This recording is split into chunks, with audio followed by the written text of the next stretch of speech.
Hello and welcome. Today we're going to talk about the importance of communication and collaboration within special education, particularly for diverse learners.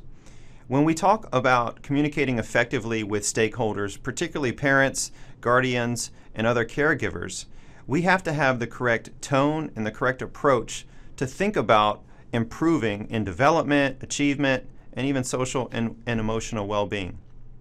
What we don't want to do are to start with, when we think about sandwich approaches, we don't want to start with the real issue that's negative in perception. For instance, if somebody is struggling with a particular number sense or early literacy development, we don't want to say your child is not meeting the mark. You want to say, I want to have a conversation with you about how we can further support so-and-so's number sense or literacy development. It's important that we come at things in a united standpoint and not in a pointing the finger standpoint.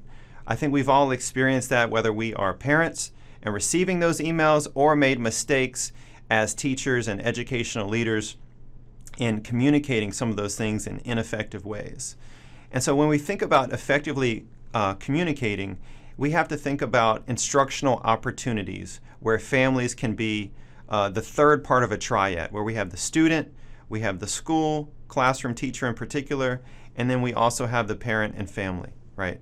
The second thing that we're going to talk about this week is around the importance of collaboration around MTSS, or multi-tiered systems of support. So if this teacher and this counselor and this coach and this parent and this student, what are their roles and responsibilities within that shared governance standpoint? It's not just one or the other. It's how do we approach this together and in unison, making efforts towards mutually agreed upon standards, goals, and objectives. Third, this week we're going to think about how does MTSS support the overall effectiveness of those auxiliary personnel that we have on staff, in particular school counselors, speech-language pathologists, etc. And finally, I'm going to ask you to reflect upon your own knowledge and implementation of MTSS in the past through looking at an assessment tool to see where are those areas in which we can continue to grow as budding professionals, those who are driven to reach our exceptional learners. And so I look forward to working with you this week. If you have questions, feel free to reach out anytime. Take care.